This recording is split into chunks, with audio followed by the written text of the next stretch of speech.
Hello दोस्तों, जय भीम, जय संविधान, जय लोकतंत्र, जय भारत। मैं आपकी दोस्त संध्या मैम। आज मैं बात करूंगी constitutions article 286 and 287। Constitutions article 286 says about restrictions on to imposition of tax on the sale or purchase of goods. 286 article says about restrictions as to imposition of tax on the sale or purchase of goods.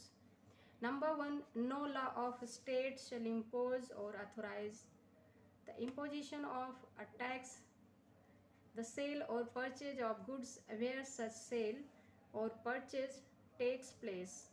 Number A, outside the state, or B, in the course of the import of the goods into or export of the goods out of the territory of India. Number 2, Parliament may by law formulate principles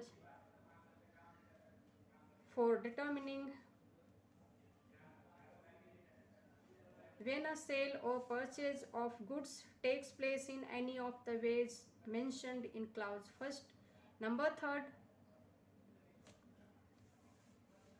any law of state shall in so far as it imposes or authorizes the imposition of a tax on the sale or purchase of goods declared by Parliament by law to be of special importance in interstate trade or commerce. Number A tax on the sale or purchase of goods declared by the Parliament by law to be of special importance in interstate trade or commerce. Or number B, a tax on the sale or purchase of goods being a tax of the nature referred to in subclause B, subclause C, or subclause D of the clause 29A. Article 366 be subject to such restrictions and conditions in regard to the system of levy, rates and other incidents of the tax as Parliament may by law specify. 287 article says about exemption from taxes on electricity. Exemption from taxes on electricity save insofar as Parliament may by law otherwise provide. No law of state shall impose or authorize the imposition of a tax on the consumption or sale of electricity, whether produced by a government or other persons, which is number A, consumed by the government of India or sold to the government of India for consumptions by the government, or B, consumed in the construction, maintenance or the operation of any railway by the government of India or a railway company operating that a railway, or sold to that government or any such railway company for consumption in the construction, maintenance or operation of any railway, shall secure that the price of the electricity sold to the government of India for consumption, construction, maintenance or operation of any railway shall be less by the amount of the tax than the price charged to other consumers of substantial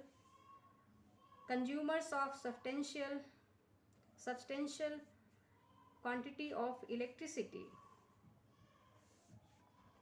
अब मैं इसको हिंदी में पढ़ लेती हूँ क्या कहा जा रहा है। अनुच्छेद 286, संविधान का अनुच्छेद 286 बताता है कि माल के क्रय या विक्रय पर कर के अधिरोपण के बारे में निर्वर्धन। नंबर 1, राज्य की कोई विधि माल के क्रय या विक्रय पर जहाँ ऐसा क्रय या विक्रय नंबर का राज्य के बाहर या भारत के राज्य क्षेत्र में माल के आयात या उसके बाहर निर्यात के दौरान होता है, वहाँ कोई कर अधिरोपित नहीं करेगी या अधिरोपित करना प्राधिकृत नहीं करेगी।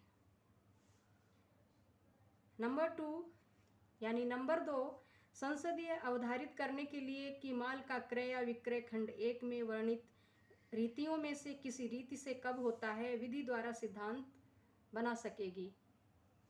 नंबर 3, जहाँ तक किसी राज्य की कोई विधि नंबर का ऐसे माल के जो संसद विधि द्वारा अंतर्राज्यिक व्यापार या वाणिज्य में विशेष महत्व का माल घोषित किया गया है, क्रय या विक्रय पर कोई कर अधिरोपित करती है या कर का अधिरोपण प्राधिकृत करती है। नंबर खा, माल के क्रय या विक्रय पर ऐसा कर अधिरोपित करती है या ऐसे कर का अधिरोपण प्राधिकृत करती है जो अनुच्छेद 366 के खंड 29 का के उपबंध 29 का के उपखंड खा, उपखंड गा या उपखंड घा में निर्दिष्ट प्रकृति का कर है, वहाँ तक वे विधि उस कर के उद्ग्रहण की पद्धति, दरों और अन्य प्रसंगतियों के संबंध में ऐसे निर्बंधनों और शर्तों के अधीन होगी जो संसद विधि द्वारा विनिर्दिष्ट करे। अनुच्छेद 286 ने बताया है कि माल के क्रय या विक्रय पर कर के अधिरोपण के बारे में, निर्वर्धन के बारे में। अब मैं पढ़ती हूँ अनुच्छेद 287 क्या कहता है।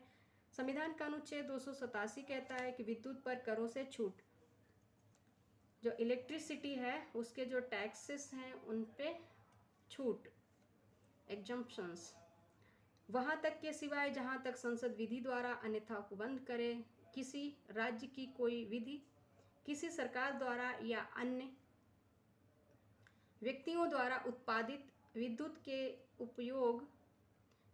के उपभोग या विक्रय पर जिसका नंबर का भारत सरकार द्वारा उपभोग किया जाता है, भारत सरकार के द्वारा उपभोग किया जाता है या भारत सरकार द्वारा उपभोग किए जाने के लिए उस सरकार को विक्रय किया जाता है। नंबर खा, किसी रेल के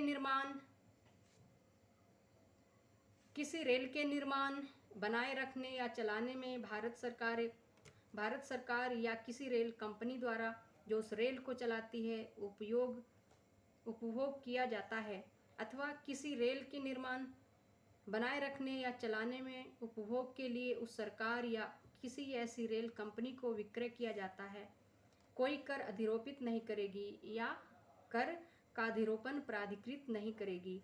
और विद्युत के क्रय विक्रय पर कोई कर अधिरोपित करने या कर का अधिरोपण प्राधिकृत करने वाली कोई ऐसी विधि यह सुनिश्चित करेगी कि भारत सरकार द्वारा उपभोग किए जाने के लिए उस सरकार को या किसी रेल के निर्माण, बनाए रखने या चलाने में उपभोग के लिए यथा पूर्वोक्त किसी रेल कंपनी को विक्रय की गई विद्युत की कीमत उस कीमत से जो विद्युत का प्रचुर मात्रा में उपभोग करने वाले अन्य उपभोक्ताओं से ली जाती है, उतनी कम होगी जितनी कर की रकम है। तो इन दोनों अनुच्छेदों में ये बात की जा रही है कि 287 कहता है कि विद्युत पर करों से छूट की बात करता है, 286 माल के क्रय या विक्रय पर कर के अधिरोपण के बारे में, निर्वर्धन के बारे में बात करती है। तो ठीक है दोस्तों, आज के लिए इतना ही। कल मिलती हूँ नए अनुच्छेद के साथ। जय भीम, जय संविधान, जय लोकतंत्र, जय भारत।